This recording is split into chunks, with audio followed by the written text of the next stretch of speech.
Good morning, everyone. Today is May 29th, and today is our last day for May Mental Health Awareness Lives. And I'm so excited because I have Laura here in person, and she's fabulous. She went to one of my workshops earlier this year, and it was just the stuff that she has going on is just really important and integral part of things other than talk therapy. And if you want to get to know more about yourself and just, again, different experiences that you're looking for, that Laura is definitely someone who can provide you some answers to some of the things that you might be seeking. You never know. So thank you for being here today, Laura. Yeah, thanks.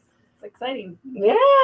So we're going to introduce Laura right now, and then we're going to just kick off today and talk about human design. So some of you guys may know a little bit about it, and some of you don't. So if anything, just definitely in the chat, tell us if you have a question, and we'll be happy to answer it live for you. If not, definitely if you're in the replay, reach out to Laura or even comment under our video below.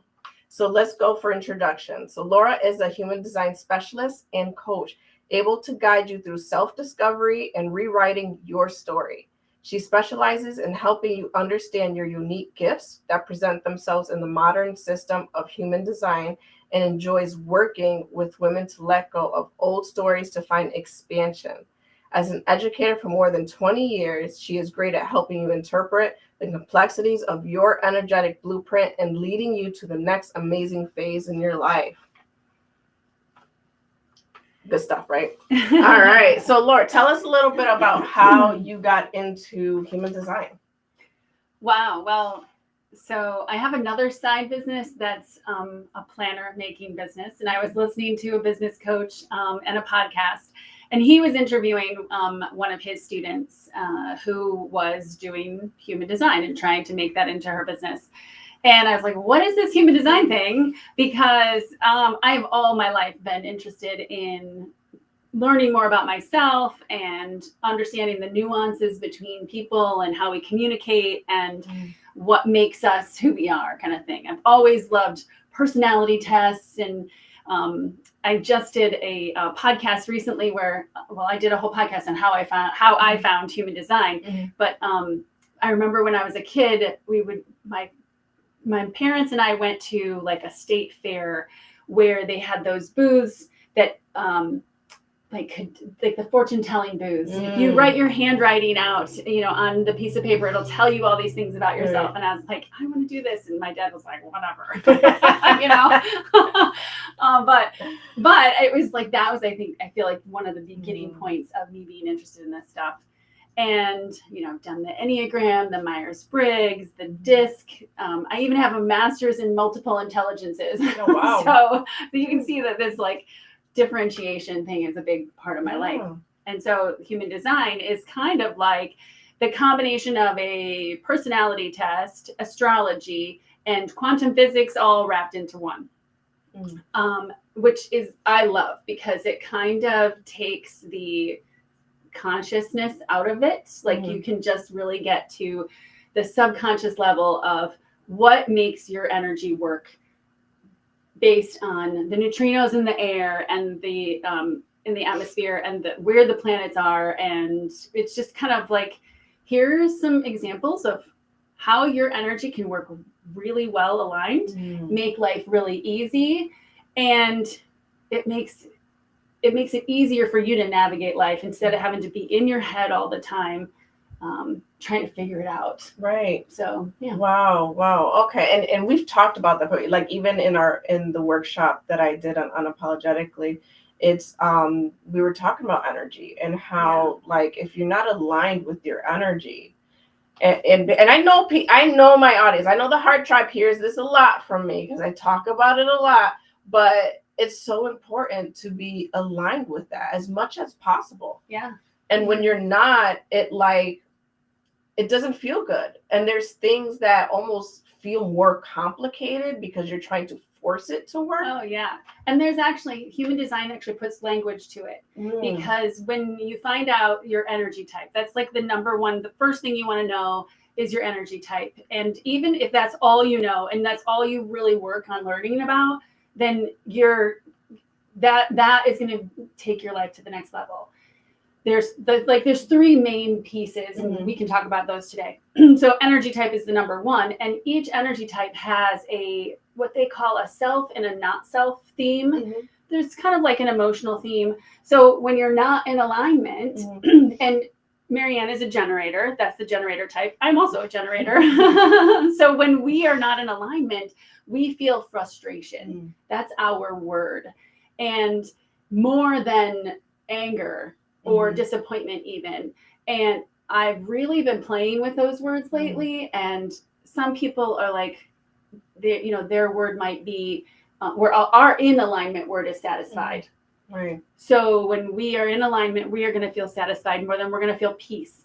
Some people are like, well, satisfied is my word, but I do want peace. But if you really break it down and what does peace mean to you? 9 times out of 10, it means satisfaction. Right. When you get to the bottom level, and honestly, out of all the words that are in alignment, so the energy type words are satisfied, success, peace, and surprise. And of those 4, I definitely feel satisfied is my word, not any of those others. Right. I think I resonate with the satisfied more. Yeah. Because I love my peace. Yeah. So I'll go that way. So great. So, and I think it's important for people to really kind of understand that concept, because again, it's if you want a more fulfilling life, right? It's really, I think a lot of us sometimes make things harder than we need to, because a lot of us start not trusting our gut and our own intuition. And at least in my personal experience, when I haven't listened to my intuition, I end up being less compassionate with myself, because when it is the answer that I already knew, I get so frustrated with myself. And then I almost beat myself up for it. You knew that. Why didn't you just go with your gut the first time? Right. And I don't know if anybody else resonates with that part, but I almost feel like a lot of us do that. Oh, yeah. Yeah. Oh, yeah. And human design is a big experiment. And that's one of the things I love about it, is that it's not like, here is how you should live your life. It's like, here is a blueprint that can be helpful, and experiment with those pieces. And if it feels better to do those things, then do them. And if it doesn't, then either keep experimenting so that you can find out if maybe you just weren't doing it the right way, or if it doesn't, then you just don't do it. That's the other thing I like, is that there's no negatives in human design. There's no strengths and weaknesses. It's all this is who you are, and we are here to celebrate everything about you. And I just love that, because we need more of that in the world. And that's what I want to do, is I want to empower women in particular to love themselves better. And our tagline with I have a little side business with my sister. Shout out to Tara Moore, nutritional PT. We're working on a side business, Love Yourself Better. And our little tagline is, know yourself better so you can heal yourself better, so that you can love yourself better. And the know yourself better is me, the heal yourself better is her, and the love yourself better is us combined together. So it's something we're really passionate about. I love it. I love that. And you have a new podcast. I do. Tell us about that. So I have a podcast that's all about human design. One of the things that human design tells you is one of your part of your purpose here on Earth. And it's not super specific, but my purpose is here. One of my skills and strengths is that I can break things down, difficult things. I can break them down and make them into simple, so that people can understand them, and they're more. I can reach more people with something that's so human design. This is perfect with human design, because it's very, very, very complex. And so I started my podcast to try to start reaching more people and breaking things down so that it's easy to understand. And it's kind of like a micro podcast. So some of my episodes are only 5 minutes. So some of them are like, I don't think any of them are more than 15. So it's really accessible and real, like I have 5 minutes to get from here to there, and I'm just going to hop this in and learn some more about myself. I love That's that. the goal. Yeah, I love that. I used to listen to like a little app that gives me like 15-minute like short audiobook reads, like the main points. And I used to do that real quick and I was working out or something like that. And I'm just like, short things like that I enjoy. Yeah. Give me something short to the point so I can understand it, because too much information overloads me. Yes. If you like the chit chat and the conversation and the here's what I'm doing in my day, I am not for you. That's not my thing. I'm straight and to the point and like, yeah. Done. I love that. I love that. Maybe that's why we work so well together. All right. So I was excited. So I ended up doing the mine on your website. Can you let them know the website to get their free chart? Yes, you can get your free chart at laurabhipp.com. And that's LAURA, as in boy, HIPP as in Paul, 2 of those. And you can get a free chart there. You can even get a free guide to help you like get started on learning things more. But it looks, well, I'll show you this one. So it's maybe you want me to hold this one up too? Yeah, sure. Okay. So this is a one that she has brought in. Yeah. So this is just so you can see a big version of it. And then we'll show you Mary Ann's in a second. This is what we call a body graph. I'm trying to get the glare off of it. But you know what? Let me do this. So the body graph is a body graph or a chart. And it looks very similar to like chakras. And it is part of it uses some of the Hindu chakra system, along with the Chinese I Ching and the Judaic Kabbalah. So these are, maybe we should hold up let's use, maybe. There we go. That's a little bit better. Okay, I'll just try to hold this way. So these are called centers in human design. These numbers over here are where the planets were when you were born. And these are where the planets were about 3 months before you were born. These numbers and the characteristics that are associated with these numbers are going to be things that you really can recognize in yourself and resonate with. These numbers over here are going to be things that other people recognize in you and really come from your like ancestral heritage and things. And I don't know about it, I think we talked about this before, but you can hold up to 14 generations of trauma in your DNA, the proteins of your DNA. Oh, wow. Isn't that crazy? Wow, that is crazy, but I'm not surprised. Right. Because there's generational trauma. Oh, yeah. Yeah.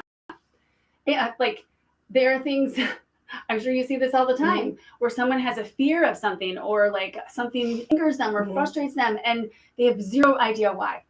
I don't even know. And so like that's the cool part about human design is that we can see some of those traits and then start to address them. And that's where the rewriting your story comes from. It's because we take that trauma that we don't even know about really, but we can see it in the way we behave and then rewrite that story in a way that is more positive for us. And then that lets us move through the trauma better. So right.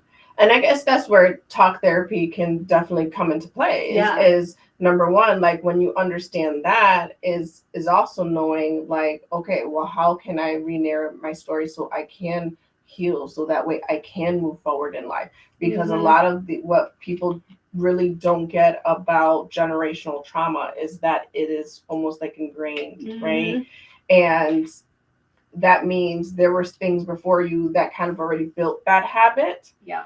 And now in order for you to shift, you have to do the work to shift. Right. And it takes a long time and it takes time and it takes intention for you to be doing that and implementing that. So that way, you know, moving forward, maybe in the next generation, it'll be less and less and less.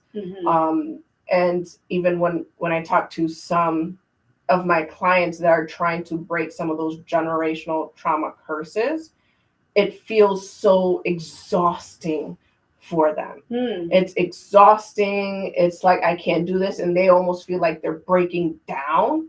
Yeah. Because you are. Yeah.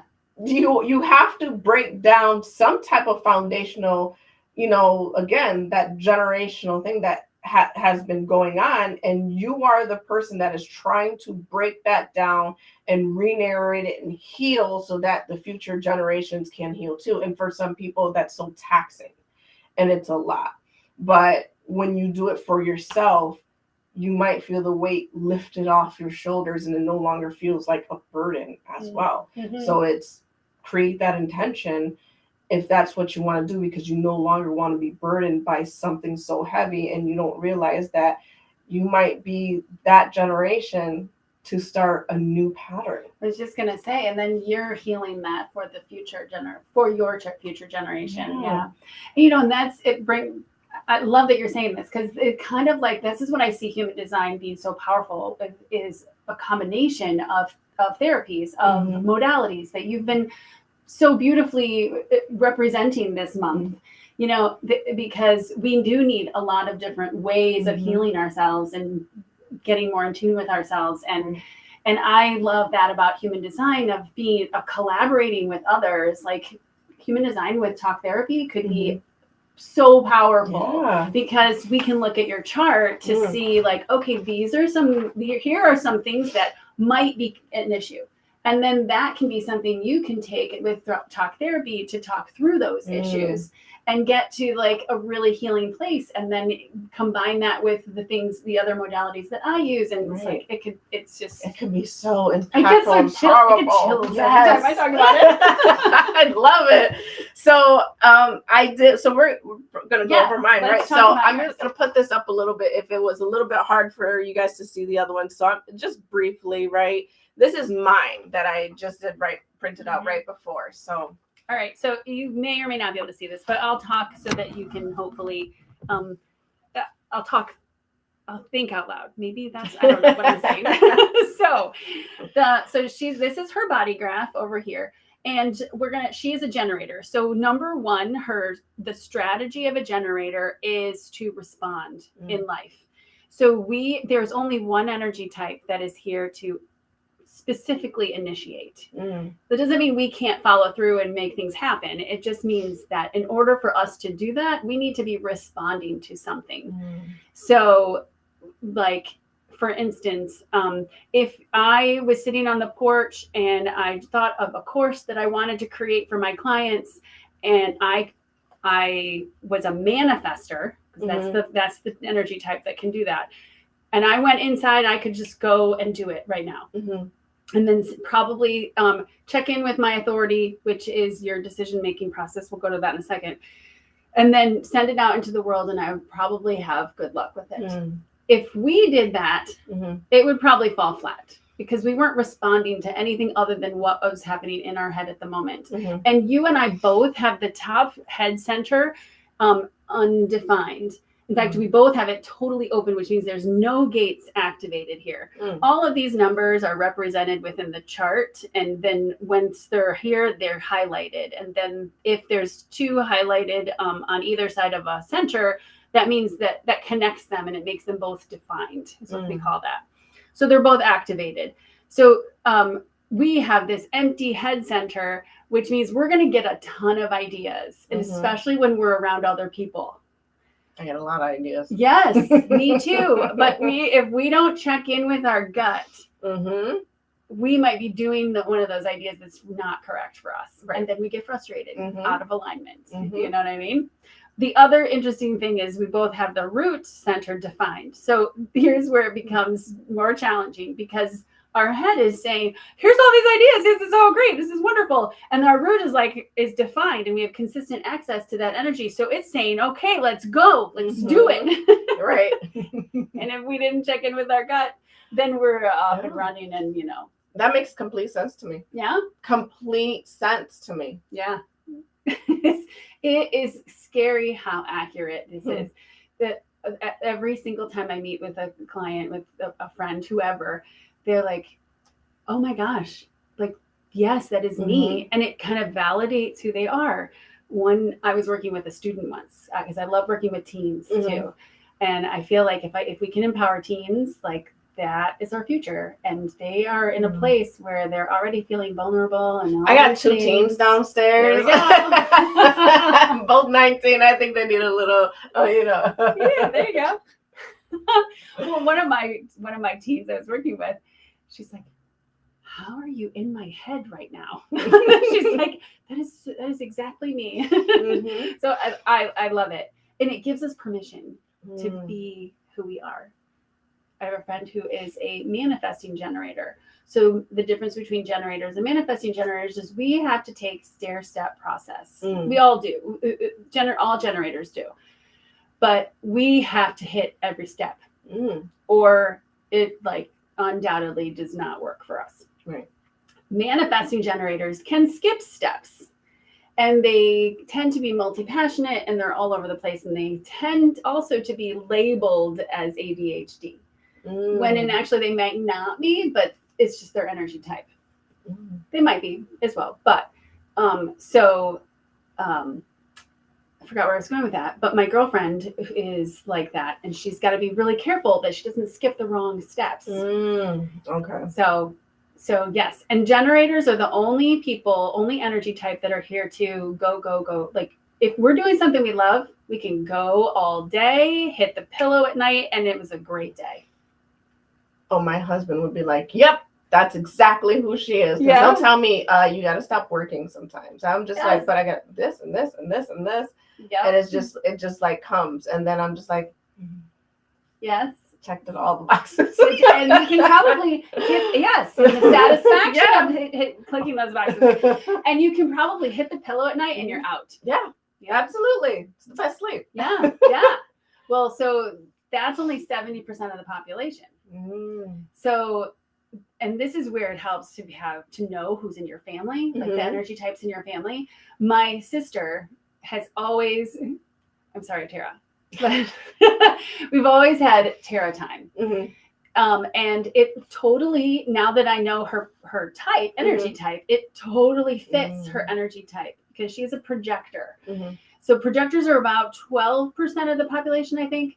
And projectors, manifestors, and reflectors, all three of them are not designed to go.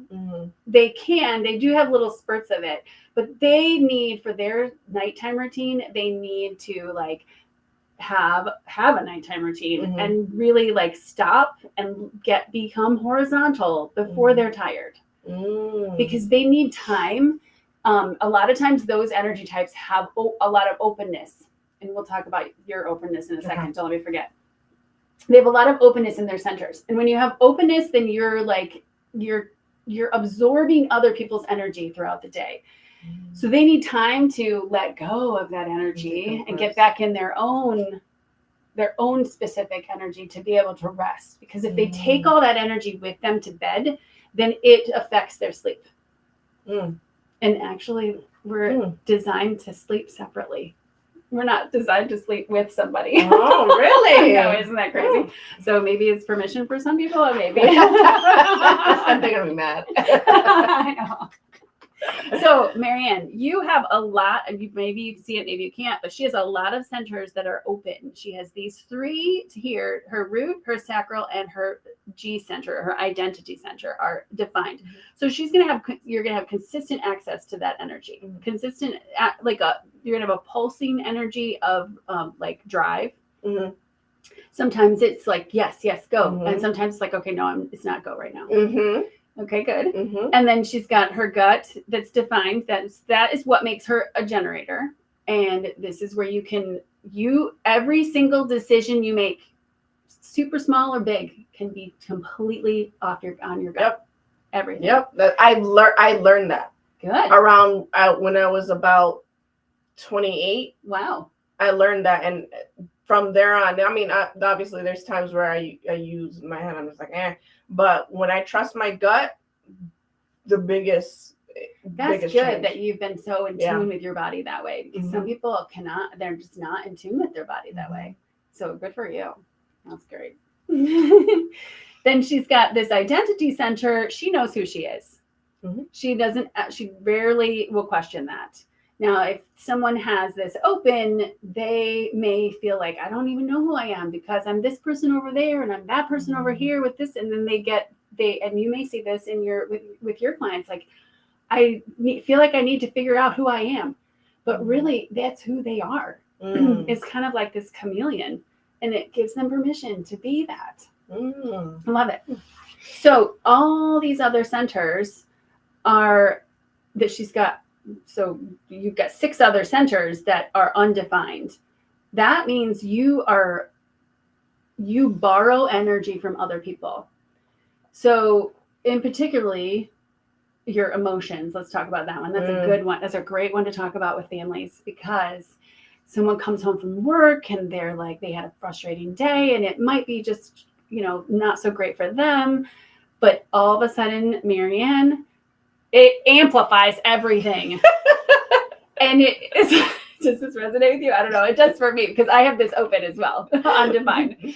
And like, when I'm not with someone who's emotional, I'm pretty like even keeled. I'm like, yeah, whatever. I don't really have a lot of emotions.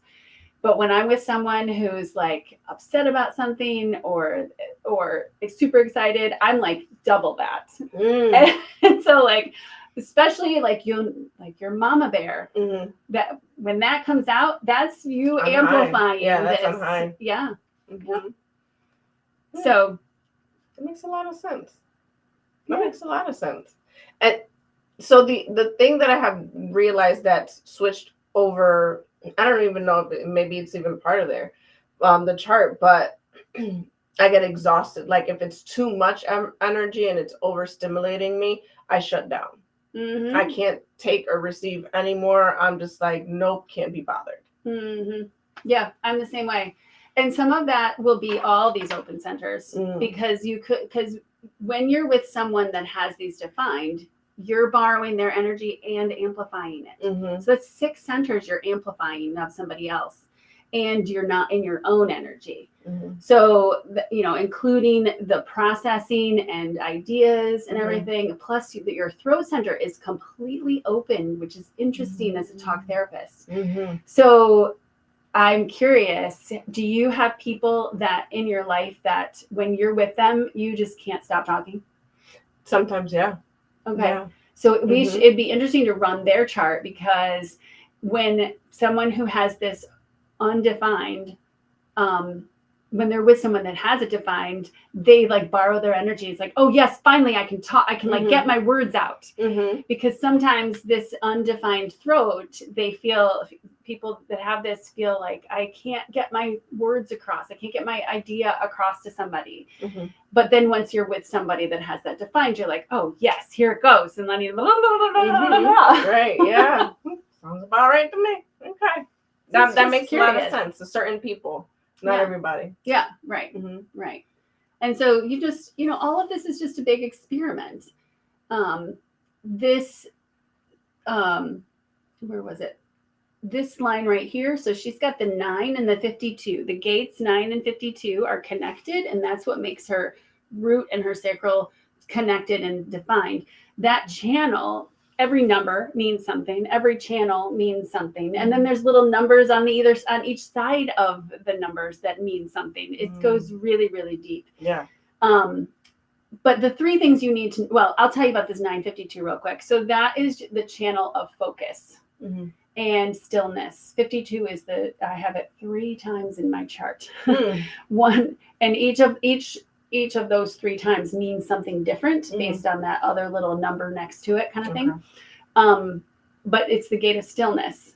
And I've realized that for me, I definitely need to make sure I take time for stillness and meditation in my life. But I've also realized that the stillness for me means that I like to, when I do my work, I like to be focused, and I need long periods of time to do my work, to be in that sort of zone. And I've realized that channel, because I've kind of compared myself to other charts. I'm like, oh, that's one of the differences that it makes. Gotcha. So I'm wondering if, so I can go periods when I'm working, and then there's other things like I procrastinate and I just cannot do. And it takes me a little bit of time in my head. I know I have to do it. And again, in talk therapy, it's part of that procrastination. Maybe you're feeling overwhelmed. You got to break it down into tasks. And for me, the breaking down into tasks is more helpful. And then once I'm able to do that and I see, oh, okay, it wasn't too bad, then I'm going all over again. Yes. That is part of that stair-step process.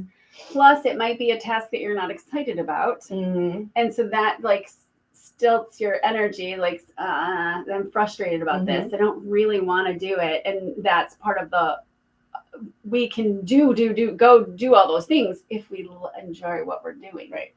And there are times when we don't enjoy the things we have to do. Right. But knowing that, I mean, it's anytime we have talk therapy, like just identifying what it is we're struggling with can be half the battle. Like, oh, okay, I know this. I know that I'm just out of alignment for a second. I made a bad decision, or this is something I don't enjoy. Just got to get through it so I can get to that other part that's going to zoom me along. And just knowing those things can help. Can I give another example? Yeah. My sister is, as a projector, her words are success and bitterness. And she was like, she goes, I don't bitterness. That doesn't really resonate with me. But then she started experimenting with it and she started to see the bitterness and it almost looks a little more like resentment in her life a little bit. And not in like a terrible resentment, but like a mini little resentments, like, and so she started seeing all this little bitterness throughout her day and like, oh, and then she realized, oh, that I made that decision over there, or, oh, I don't really like working with this person, or, oh, this has happened. And she then was able, instead of beating herself up about it, going back to the other thing we talked about earlier, where, instead of saying, oh my gosh, I'm bitter, I'm so angry, frustrated, bitter again, whatever. And instead of saying, why can't I be better? Why can't I just let this go? Right. She's like acknowledging it and saying, okay, this is just me being out of alignment. Let me just put that to the side. I'll deal with it later. I know that's all it is. And then she can try to move forward with something else so that she doesn't get stuck in that negative self-talk, Right. So once you're able to identify it, you kind of acknowledge it. And then once you acknowledge it, then work on something that's going to help you shift from that. So whether it's a positive affirmation or something that is going to help you be more in alignment and feel much better for yourself. Yeah. I love it. See how we're all connected. Yeah. In my head, I'm just like, this is like perfect for talk therapy. I know. It's great. It's great. Okay. Is there anything else that you want the audience to know about human design? Anything that would be helpful to them? Just get your chart and start experimenting. I would say there's a ton of things out there. There's things on, it's a lot of accounts on Instagram. I'm on Instagram too. Laura B. Hipp. I'm pretty much Laura B. Hipp everywhere, I think. And there's some blogs on my website. So I'm trying to take my podcast and I have it on YouTube and as a blog for different modalities of people. If you do better with just scanning an article, you could go to my website and look at it there. If you're auditory, I'm definitely an auditory person. So and my goal would be to do a video podcast someday, but I'm not there yet. So, but I really want to do, I'm working on some mini courses that people can purchase that's specifically their energy and it dives deep for them. And it'll be the same like my podcast where it'll be little snippets, but it'll be like a lengthy like more than just the podcast. And then I really want to do in-person events soon. So I've got a couple things in the mix. So if you want to know about them, get on my mailing list. Yes, at her website, laurabhipp.com, and that's 2 P's. What's the name of your podcast? Know Yourself Better. Okay, great. And it's on Spotify and Apple and Amazon. Yeah. Okay, and she's on Instagram, she's on Facebook, Laura B. Hipp. So definitely check into that. Laura, it was wonderful having you here today. Yeah, it was fun. I love it. And I think I learned, I think it was confirmed about my energy type, about who I am, and I'm like solid in that. Yes. Because I know, like, I have kind of experimented. So really quick before we leave, when you use the word experiment, yeah, what do you mean by that? So that way That's a they have great a better question. understanding. Yes. So when I say experiment, it means when you learn something about your energy type or the pieces of your chart, take that, sit with it, and then try it out. So, for instance, using your, not everybody's designed to use their gut to make decisions. In fact, human design is like one of the most powerful things about human design is helping you make decisions easier. Because I can tell you exactly how to make decisions easier. The experiment comes with experimenting with with practicing that. So generators are designed to use their gut. Some are designed to use their emotional solar plexus if they have that defined. So let's use that as an example of experimenting. If you have your emotional solar plexus defined, then that is your decision-making process. And you have an emotional wave. So tracking your emotional wave and where that goes is it'll be consistent. And then practicing and experimenting with, before you make a decision, trying to go through an emotional wave about it, go through all the feelings about that decision, get to like a neutral spot. And if that decision remained the same the whole time, if it was a yes the whole time, then it's a yes. And if you had wavered at all, as in not just like questioned it, but like, oh my gosh, no, like you're thinking about moving across country and it's like sliding, yes. And then all of a sudden it's like, oh my gosh, I can't be that far away from family. But I'm still going to go. And, so you're questioning it. But if you get to like a question where it's like, no way I cannot be that far away from my family, then the answer is no. Even if you end at a yes. Interesting. So it's a good thing I'm not that. I know, me too. I can't do that. Let's get down to business. I know, but you would resonate with that if you had that defined. Right. That would make sense. So experimenting with that wave, that would be a way of an example of experimenting. And once you're able to learn that about yourself and accept it, you can go through the wave a lot more easily or fluidly, and you're just going with it until you have that defined answer for yourself. So then you allow yourself to do that. I think that would be great for people to know about themselves. So definitely check her website, check out the chart. So I know it says it there, and I know you had a second. Now, does this tell you?